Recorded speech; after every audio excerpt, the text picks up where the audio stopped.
En général, dans le monde, mesdames, messieurs, dans la préparation de cette émission, nous nous sommes rendus compte que le célibat gagne du terrain tant chez les hommes que chez les femmes.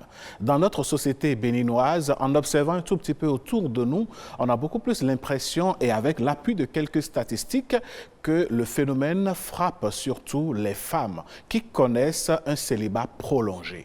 Qu'est-ce qui explique cet état de choses? Quelles sont les causes? Quelles pourraient être les pistes de solutions? Pour en débattre, mesdames, messieurs, nous avons deux invités sur ce plateau, madame Danonde. Bien sûr, et nous aurons un au téléphone. Déjà sur ce plateau, il faut dire que nous avons notre sociologue maison, je dirais, Achille Solegla. Bonjour, merci d'être là, monsieur Solegla. Bonjour, madame la journaliste et chers amis téléspectateurs, bonjour. En face de vous, nous avons Maria Legonou, qui n'est plus également à des mots à présenter. Elle a pris part ici plusieurs fois en tant que sociologue, mais aujourd'hui, elle est là en tant que femme, jeune femme. Nous allons aborder avec elle et avec eux deux, je dirais, la thématique. Et au téléphone, nous verrons l'aspect spiritualité de la chose. Monsieur sera avec, comme vous le voyez déjà, Raimi Amoussa, le métaphysicien. Madame Danonde, merci d'avoir planté le décor. Mesdames, messieurs, vous le savez, voilà le sujet de ce jour. Monsieur Amoussa Raimi, bonjour. Vous êtes en direct sur Nopiden. Est-ce que, à votre avis, il y aurait des raisons spirituelles qui expliqueraient le célibat prolongé de nos sœurs, de nos filles, et pour ne pas dire de nos femmes? Permettez avant toute réponse que nous rendons hommage à la vie et à la mort, à nos ancêtres, ceux qui ont vécu sur toute la terre avant nous. La principale raison pour laquelle je rends cet hommage, c'est la loi ou les lois de la réincarnation qui expliquent en grande partie ce que vous nous demandez. C'est-à-dire la personne, l'entité qui est devant nous et qui vit cette situation, il va falloir se poser la question qui elle a été dans la vie passée. Qui elle a été dans la vie passée, quel serment cette personne a prêté dans la vie passée, quelle promesse cette personne a faite à une autre personne dans la vie passée, cette personne, quel titre a-t-elle porté, a-t-elle été devant les divinités, a-t-elle été chef de couvent, chef de grande église, chef de grande mosquée, chef de grand temple. Et maintenant, nous allons passer à la deuxième phase maintenant, dans cette vie actuelle. Quand sa maman est enceinte, quels sont qu'est-ce qu'on a fait sur cette grossesse avant son arrivée? Quelle promesse a-t-on faite? Lui a-t-on raconté l'histoire de sa grossesse? Si on ne va pas fouiller dans ce domaine avant de commencer par aller à gauche et à droite, on se perd. Mais monsieur Amoussa Raimi, la croyance étant individuelle et personnelle, si l'on ne croit pas à la réincarnation, toutes ces questions que vous avez posées dans le premier temps iraient dans quel sens? Qu'on croit à la réincarnation ou qu'on ne croit pas à la réincarnation, oui, il y a des gens, excusez-moi, qui ne peuvent pas se marier, qui ne peuvent pas rester avec un sexe opposé, du fait de ce que nous appelons la loi des opposés complémentaires. Je m'explique. Oui. Normalement, nous avons dans l'entendement commun qu'un homme doit se marier à une femme, et une femme à un homme. Mais la loi des opposés complémentaires, il peut y arriver que l'opposé complémentaire d'un homme que vous voyez devant vous est encore un homme. Alors là, on rentre dans le système de l'homosexualité, là, ce qui n'est pas admis, du moins pour le moment, dans notre pays. Non, je ne veux même pas employer ces mots. Moi, je vous explique d'abord les lois spirituelles, les lois métaphysiques. Et il arrive qu'une femme, son opposé complémentaire, soit encore une femme. Cela suppose quoi? Si une femme que vous voyez devant vous est célibataire, il lui faut, si elle veut être stable, aussi une autre femme. Et vous serez là à juger alors que vous n'avez pas la connaissance. L'autre chose, il y a ce que nous appelons en métaphysique, quand vous voyez une personne devant vous, vous ne savez pas quelles sont les trahisons dans cette vie actuelle, hein, Oui. les serments. Qu'est-ce que sa maman a fait comme serment, promesse sur sa grossesse à telle ou telle divinité, ou quelles sont les trahisons qui ont été sur sa grossesse. Peut-être la personne que vous voyez qui vit cette situation a-t-elle connu déjà un moment d'amour et il y a eu trahison et on est allé la remettre quelque part, la vendre. Il y a des gens qui sont devant vous, parfois qui sont des esclaves ambulants, parce qu'on les a déjà remis, comme on dit. On les a remis à qui, monsieur Raimi? Par vengeance, on les a mis en état d'esclavage. Vous les voyez physiquement, mais Spirituellement, il y a un problème. Quand ils dorment, ils sont en activité et en exercice pour des gens. D'accord. Monsieur Amoussa Raimi, on va revenir vers vous tout à l'heure. Merci de garder la ligne, Madame Danonte. Oui. Bien sûr, on l'a en tout cas suivi religieusement. Moi, je vais revenir sur certains points, mais pour l'instant, donnons la parole à nos invités sur ce plateau. Je veux bien commencer par Mme Legonou, que je souhaite quand même qu'elle porte un peu la voix des femmes célibataires sur ce plateau. Est-ce que être une femme célibataire, c'est mauvais en soi? Être une femme célibataire, bon ou mauvais, elle est liée non seulement à la perception de chacun, mais à la représentation sociale au sein de la société. Pour certains, c'est une bonne chose, ce n'est pas une fin en soi, c'est un choix. Pour d'autres, non. Mais dans nos sociétés africaines, la femme n'est considérée accomplie que lorsqu'elle est sous le toit d'un homme. Mais pourquoi cela? Cet aspect est lié d'abord à la nécessité de la reproduction sociale, au maintien des cultures. Parce qu'on se dit il faut la pérennisation des générations. Lorsqu'une génération s'en va, il faut qu'un autre la remplace. Et pour qu'une génération remplace une autre, il faut nécessairement Tout à fait. le mariage, il faut qu'il y ait des enfants. Et pour qu'il y ait des enfants, il faut que la femme et l'homme soient en couple. Oui. Donc ces aspects font que la femme qui n'est pas sous le toit d'un homme n'est pas toujours vue de bon œil. Même si pour elle-même ce n'est pas un problème, la société ne le conçoit pas ainsi. Et face même à certaines responsabilités administratives, on la juge inapte à exercer du fait qu'elle ne vit pas sous le toit d'un homme, du fait qu'elle ne soit pas mariée, et même du fait qu'elle ne soit pas mère. Tout à fait. On juge qu'elle n'est pas en mesure de prendre les décisions adéquates parce qu'elle ne vit pas les situations pour pouvoir mieux analyser le contexte et prendre des décisions viables. Effectivement, et il y a même des postes auxquels, quand vous aspirez à ces postes-là, il faut que vous soyez forcément marié et tout ça. Mais pour vous, sociologue, qu'est-ce qui explique l'ampleur de la chose aujourd'hui? En tout cas, c'est aujourd'hui on constate autant de femmes célibataires qui acceptent la chose avec joie même. Hein? Merci, chers amis téléspectateurs, madame la journaliste et à monsieur Alain. Et maître Raimi qui a déjà commencé par emboîter le pas et a pris le volet spirituel de la chose et a commencé par expliquer. Alors, pour moi, pour revenir rapidement là-dessus, je dirais que c'est l'effet d'une panne d'un système et d'une mutation sociale qui n'a pas bien muté, si je dois revenir un peu sur mes mots, et dire qu'il faut d'abord voir d'où nous sommes partis. Il faut d'entrée signaler que le mariage est un acte sacré et qui constitue un tournant décisif dans la vie d'un homme et d'une femme.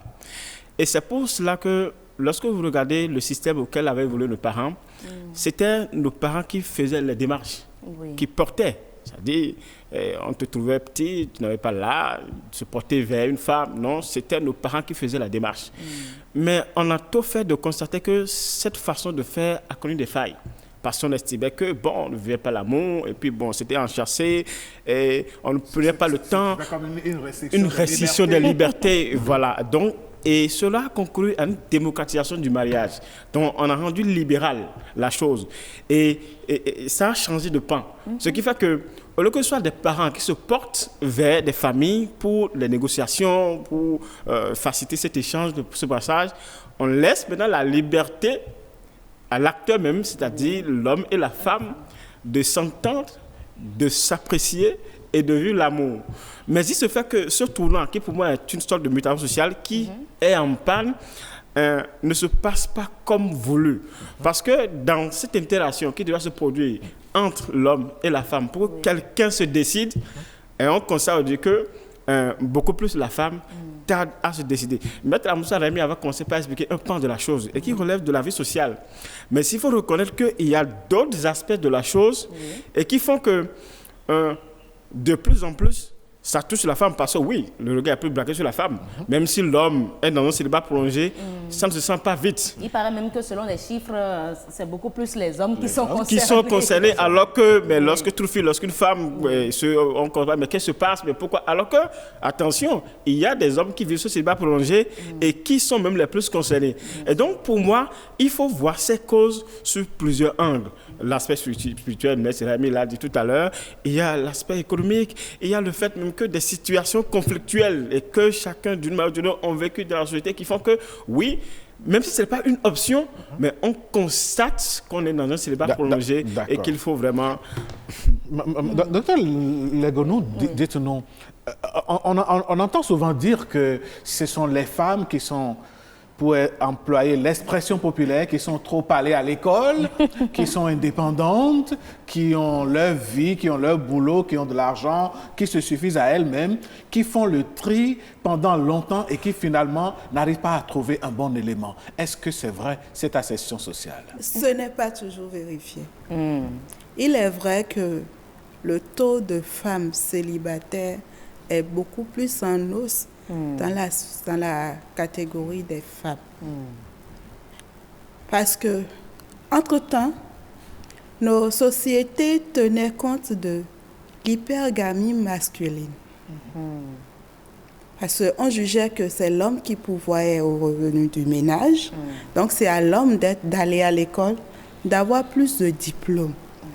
Et les différences, les inégalités sociales de genre existantes ont conféré la société dans cette dynamique jusqu'à aujourd'hui, au point où la femme qui est allée à l'école et qui a un certain nombre de diplômes a beaucoup plus de mal à avoir un conjoint parce que les hommes ne sont pas prêts à accepter l'hypergamie féminine. Déjà, dans notre société, on dit que c'est l'homme qui est le chef. Si elle est le chef, c'est qu'il doit être supérieur à tous ceux qui sont dans la maison. Quand la femme est plus diplômée que son mari, il y a toujours, s'il n'y a pas un dialogue poussé dans le couple, il y a toujours des discordes qui interviennent et qui amènent des fois le couple à casser. Du coup, les hommes ont plus peur de prendre une femme qui a un excellent diplôme parce qu'on se dit, elle va me dominer dans le ménage. Voilà.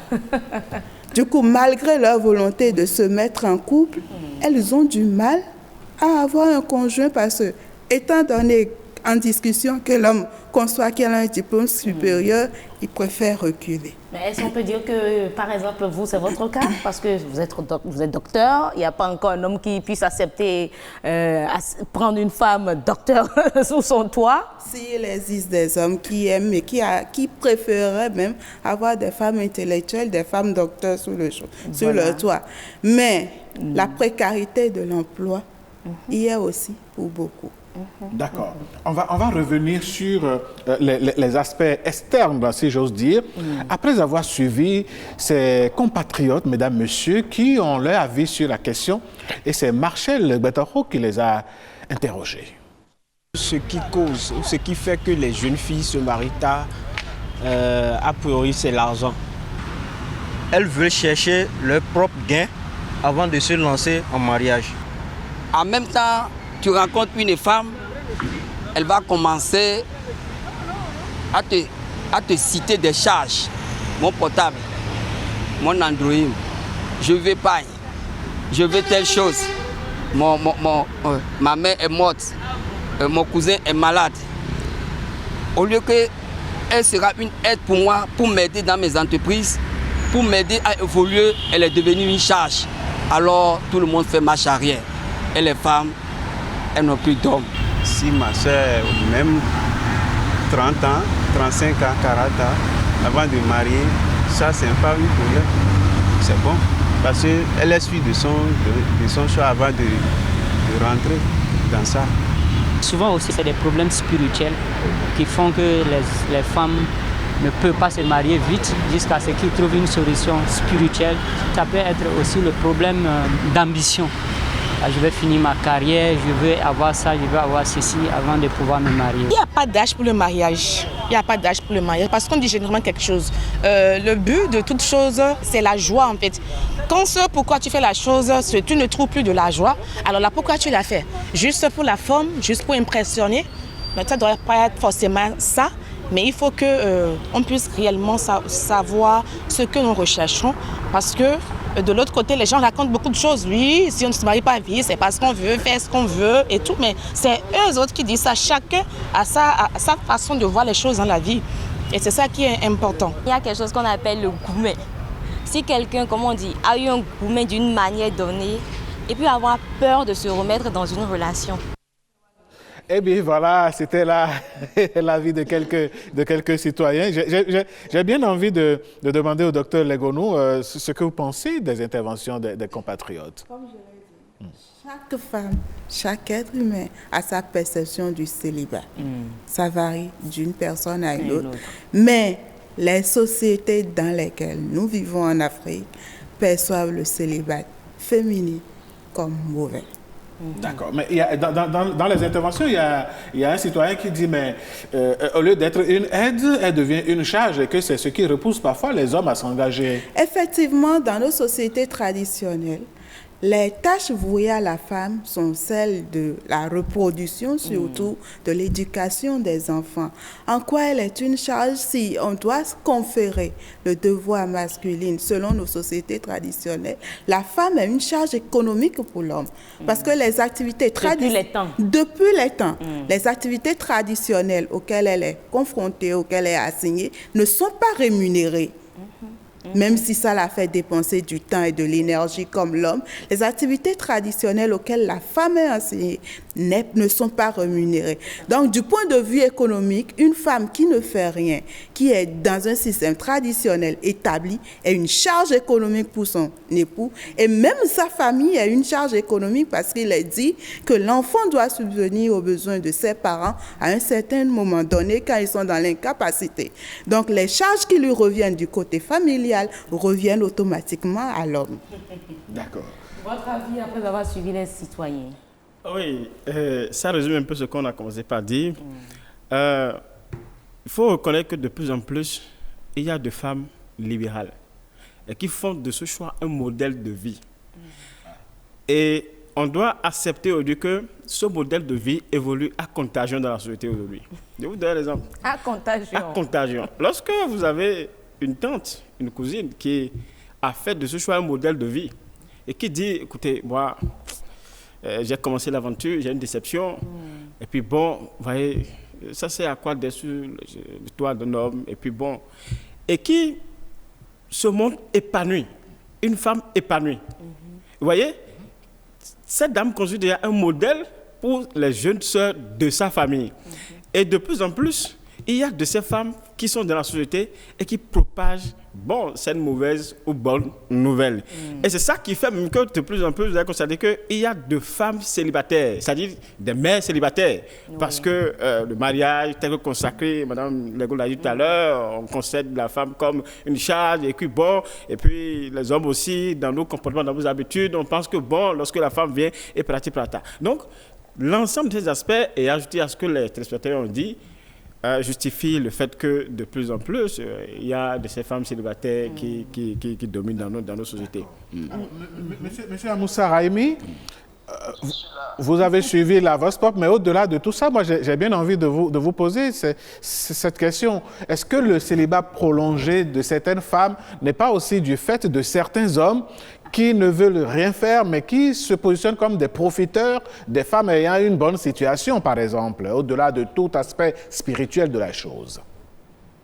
Si on doit raisonner mathématique, oui. Excusez-moi, dans la vie d'aujourd'hui, la femme qui a un emploi, qui sait chier pour avoir un métier, qui a souffert pour avoir ses diplômes,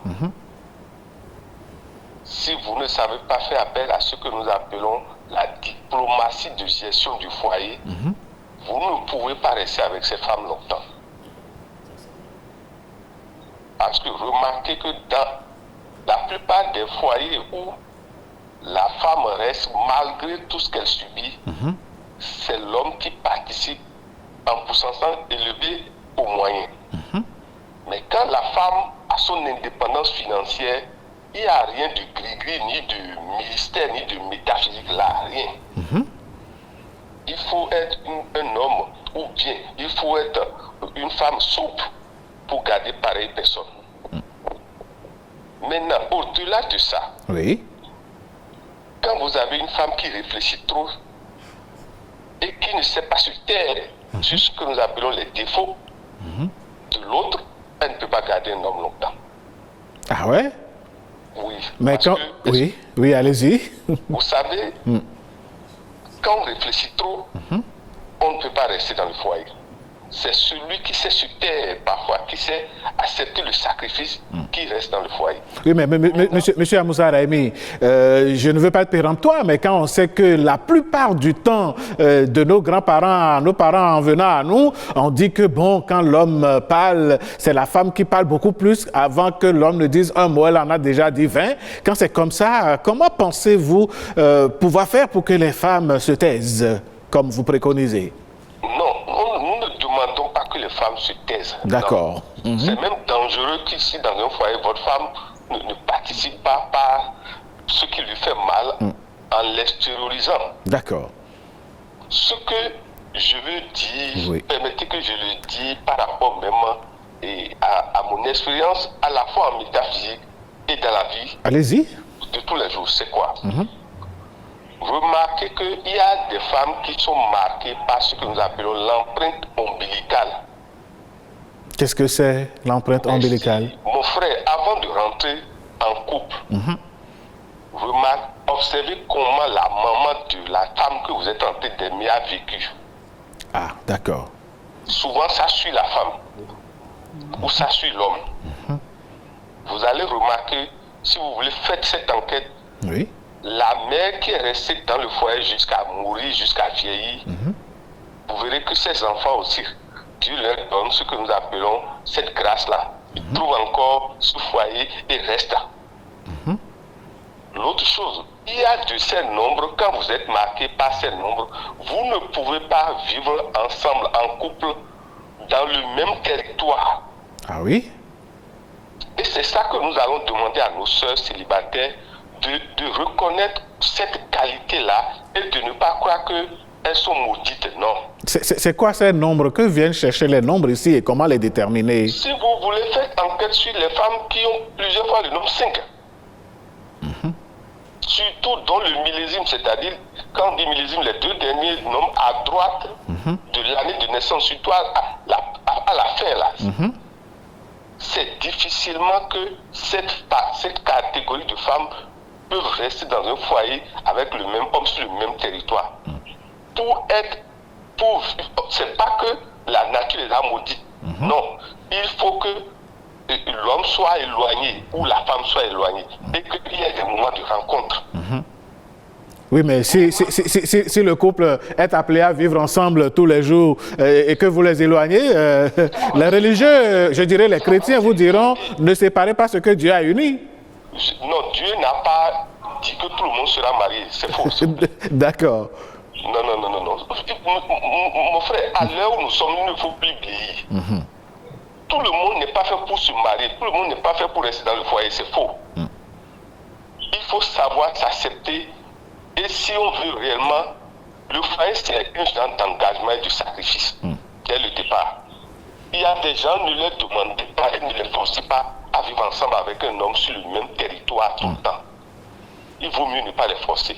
D'accord. Autre chose, nous appelons quelque chose dans la tradition, si on est dans notre tradition dahoméenne, le jotor. Oui. L'être tutélaire qui vous parraine dans votre vie. Si cet être tutélaire n'a jamais gardé de femme ni d'homme, dans sa vie, quand cette tête était en vie. Vous n'aurez pas ça. Maintenant, il y a de ces êtres, excusez-moi, lundi jusqu'à dimanche, ils ont de ces jours, et surtout c'est dans les femmes qu'on observe ça, elles ne peuvent pas vivre, un homme ne peut pas dormir à côté d'elle certaines nuits. L'homme va vivre l'enfer ou va connaître ce que nous appelons le désastre et la malchance. Comment cela s'explique? Je ne comprends pas. Oui, Madame Danonde. Je ne comprends pas. Je vous dis que il y a de ces femmes qui sont nées sous le code que nous appelons le code de la divinité Dan, ou le code de la divinité Tokosu. Ok. Quand vous êtes né sous ce code, il y a de ces jours, c'est-à-dire d'un jour de sa veille jusqu'au lendemain, un homme ne peut pas, ou une femme ne peut pas rester avec vous si vous êtes de ces codes. Parce que l'entité qui est de ces codes, vous êtes son mari ou vous êtes sa femme. D'accord. C'est dans le contrat occulte, ce sont les moments. Celui qui vient, c'est comme il va être il est venu voler. D'accord. Monsieur Amoussa Raïbi, on vous aura compris. Vous continuez de garder la ligne. Le temps pour nous de faire donc un clin d'œil à nos amis de la famille WhatsApp. D'accord, on va les retrouver dans quelques instants. Alors, Madame Danonde, nous avons un tout premier message qui nous vient du docteur Mikez Laleye, qui dit ceci. Plusieurs raisons expliquent le célibat prolongé qui s'amplifie aujourd'hui dans le monde. Au nombre de ces raisons, on peut citer des raisons économiques. Manque de moyens financiers alors que les besoins humains évoluent à un rythme exponentiel. Manque d'emploi. Cherté de la vie, tout devient cher et nécessite beaucoup d'argent qui se raréfie. Manger, loyer, habillement, éducation, loisirs, santé, etc. Manque de moyens matériels. 2. Raisons religieuses et ethniques. Pour différence de religion, on laisse la personne idéale et après, on ne trouve plus de candidat ou candidate à cause d'appartenance et ou de différences ethniques également. Raison sanitaire. Petit 4. Mauvaise attitude ou mauvais comportement, la paresse, l'arrogance, des vices, etc. Des raisons spirituelles, possession démoniaque, existence de malédiction, effet maléfique boomerang, existence de mariage spirituel, ce dont parlait justement M. Amoussa Raïmi. Et il y a Mamita Dagia qui dit « Célibat prolongé chez les femmes est une réalité mondiale. Qu'on ne se voile pas la face, les problèmes sociologiques dans leur vrai sens ont fait changer beaucoup de comportements dans nos cœurs et sociétés. » Et elle poursuit en disant « Plus de femmes que d'hommes sur la planète Terre, ces femmes s'émancipent et veulent avoir leurs propres moyens de subsistance. Il y a le planning familial aussi. Il y a les longues études, etc., etc., etc. Donc, se mettre en couple n'est plus une préoccupation. Être libre de faire enfant à qui l'on veut et vivre sans s'accrocher à quelqu'un. Les mentalités ont changé par rapport au siècle dernier. » Et oui, ce sera tout pour ces messages. Alors, Monsieur Sodegla, dites-nous, nous tendons déjà vers la fin de ce débat, malheureusement ou heureusement. Et que si vous devriez conclure, à votre avis, est-ce qu'il existe des solutions pour ne serait-ce que freiner le phénomène de « je suis émancipé, je m'arrange pour faire un enfant, ça va, je n'ai pas besoin de me marier ». Il me plaît de revenir sur un aspect de la chose, de répondre à votre préoccupation, que Maître Amoussa a commencé par développer tout à l'heure. C'est qu'il y a beaucoup de femmes qui sont nées sous des signes et que du fait d'une sorte de modernité, font semblant d'ignorer. Et il me plaît de revenir là-dessus. Font semblant? Est-ce qu'elles savent réellement? Oui, il y en a qui le savent. Non, je vous en prie. Il y en a qui le savent. Et parce qu'elles sont devenues chrétiennes ou intellectuelles modernes. Bon, je dirais intellectuelles modernes. Voilà. Se refusent de s'approprier ces pratiques qui, pour moi, n'ont rien de satanique, mais qui sont peut-être de simples pratiques qu'on peut faire et qui va les booster dans leur vie sociale, mais qui, du fait de l'intellectualisme auquel elles sont assignées, elles se refusent de le faire. Aussi, il y a un aspect qu'il a développé tout à l'heure qui est important de revenir là-dessus. C'est le fait que pour épouser une femme, avant, on se projette vers sa famille pour voir le comportement de sa maman. Pour voir si, est-ce que très tôt sa maman s'était mariée, est-ce que sa maman est restée au foyer? Mais du fait de la libéralisation... Cet aspect, peut-être on va revenir sur ça une autre fois, parce que là maintenant c'est que le célibat a aussi un côté héréditaire. Oui, et du fait de la libération du mariage, ça fait qu'on ne prend plus en compte ces aspects et on se dit, ben bon, écoutez, la vie est ainsi faite, non mais c'est quoi le mariage, pourquoi il faut se dire non, mais j'ai mes droits, j'ai mes libertés, et puis bon, je n'ai pas l'amour, je ne vis pas l'amour, vous voyez, tout ce qui l'accompagne. Et l'ensemble de ces éléments font que vous allez tomber, moi j'évite de dire, et la femme seule, et l'homme et la femme qui se retrouvent dans une situation de célibat prolongé. Et pour remédier à cela, et quoi c'est votre question, c'est d'inviter chacun à être conscient envers lui-même et de ne pas banaliser tout. C'est vrai, on tend à copier tout et on est exposé au monde et on se dit qu'on va forcément faire ce que font les autres. Mais attention, n'oublions pas d'où nous venons. Nous faisons du mariage un fait social et qui fait que le célibat prolongé chez nous, en Afrique au Bénin, est un problème. Et chacun devra travailler pour corriger cela. Il ne sert à rien de s'impliquer dans des pratiques pour dire non, je suis une femme libre, c'est la liberté, je n'ai pas le sentiment, je n'ai pas l'amour. Il y a quand même un aspect là qui me vient rapidement à l'idée. C'est aujourd'hui, mais même l'État aussi est dans cette dynamique, comment faire pour que les femmes soient plus dans les... autonomes. Même pas autonomes, mais au niveau des décisions, les femmes soient plus au niveau... des instances qui dirigent le pays. Le pays, la politique et tout ça. Et quand vous écoutez ces femmes qui sont au niveau de la politique, mais il faut avoir un cran en fait. Ce sont ces femmes qui compliquent la tâche à l'État. Carrément. Parce que l'État, en prenant la disposition pour encourager la femme, n'a jamais expédié le fait qu'il ne faut pas qu'elle se marie. C'est ça. Vous voyez? Oui. Ce n'est pas questionner les bonnes dames, nos bonnes mamans qui sont à des postes de responsabilité donnés. Vous les voyez quand elles rentrent, elles sont à la tâche. Vous les voyez, parfois même, lorsque vous voyez une femme responsable qui est correcte à son poste, lorsque vous questionnez, vous allez voir que derrière elle, il y a un homme responsable. Et quand vous la voyez au foyer, elle tient le coup. Mais lorsque vous voyez une femme à des postes de responsabilité qui ne tiennent pas, questionnez son entourage, vous allez voir, attention, est-ce qu'il y a un homme derrière elle? Est-ce qu'elle est mariée? Vous voyez, elle a des sauts d'humeur, des sauts de réaction. Donc, c'est dit que... Moi, je trouve que c'est discutable cet aspect. Oui, on a tellement de femmes au foyer qui sont plus que... Et ça, c'est heureuse de la féministe qui sont ses griffes. Je veux quand même avoir l'avis de Mme Legonou également pour qu'elle nous donne des conseils sur la préoccupation du jour. Est-ce qu'il faut aujourd'hui forcément lutter contre la chose ou se dire que la société change et on fait avec? La société change, le monde change, mais si ça doit changer, il faut que les politiques accompagnent. Être célibataire est pour certains un choix parce qu'on est carriériste ou on est plus épanoui dedans. Pour la majorité des femmes, ce n'est pas un choix, c'est une situation qu'elles vivent malgré elles.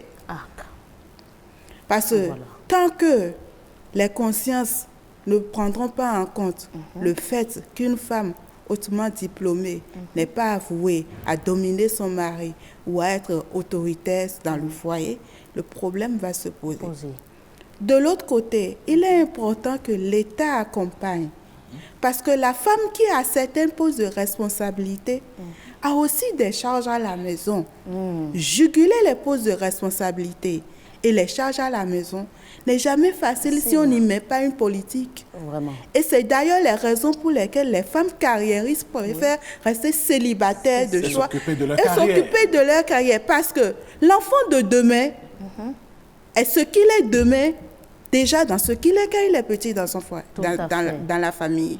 La femme qui, au boulot, n'a pas le temps de s'occuper de son enfant, fait, excusez-moi, un enfant déviant social. Effectivement. Et pour l'éviter, certaines femmes préfèrent rester célibataires. De l'autre côté, les hommes aussi sont pour beaucoup. La plupart des femmes qui, ce n'est pas pour des raisons carriéristes, demeurent célibataires, ont un soubassement, une déception amoureuse très grave. Et cette déception peut aussi être liée au comportement du père vis-à-vis de la mère dans le ménage. Voilà des causes sur lesquelles on ne souhaite plus revenir. Malheureusement, le temps est parti. Monsieur Amoussa Raimi, en 30 secondes, s'il vous plaît, pour conclure.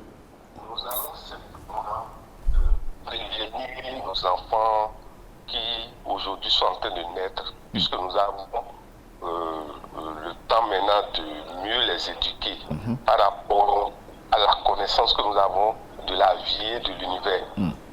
Remarquez simplement que dans le millésime, les femmes qui ont le nom impère, remarquez que les femmes qui sont sous l'influence de ce que nous appelons la planète Mars, remarquez que lorsque vous êtes né à une certaine heure, comme par exemple à un certain jour, comme mardi, remarquez que toute entité qui est dominée par le feu et l'air, c'est difficile souvent que D'accord. Monsieur Amoussa Rahimi, on aura compris, on aura d'autres occasions de vous inviter sur ce plateau pour parler des thèmes qui ont trait donc à la vie familiale des uns et des autres. Merci à chacun et à tous. Monsieur Soliga, en 10 secondes. Oui. Il me plaît d'insister là-dessus. Les femmes les plus stables au boulot, stables dans leur profession, stables dans la vie active, ce sont des femmes mariées. Qui ont un homme dans leur vie. Qui ont un homme, mais quel genre d'homme? Qui ont un homme stable aussi dans leur vie. Oui, naturellement. D'accord. Allez, merci beaucoup. Marcel Betoro est la chef d'édition du jour. Elle nous fait de grands gestes. Madame Danone, merci beaucoup. Mesdames, Messieurs, nous n'avons pas la prétention, nous le disons toujours, nous ne sommes pas des donneurs de leçons sur ce plateau. Tout ce que nous on veut, c'est de savoir que vous, amis téléspectateurs et téléspectatrices, vous êtes bien et que vous êtes bien dans votre peau et que vous pouvez nous suivre tous les jours. Nous aussi, on fait des efforts pour vous satisfaire. Alors, ce que nous allons dire, qu'on soit célibataire ou qu'on soit marié, l'essentiel est de vivre une vie épanouie et que la paix reste avec chacun et tous. On vous retrouve juste après ceci.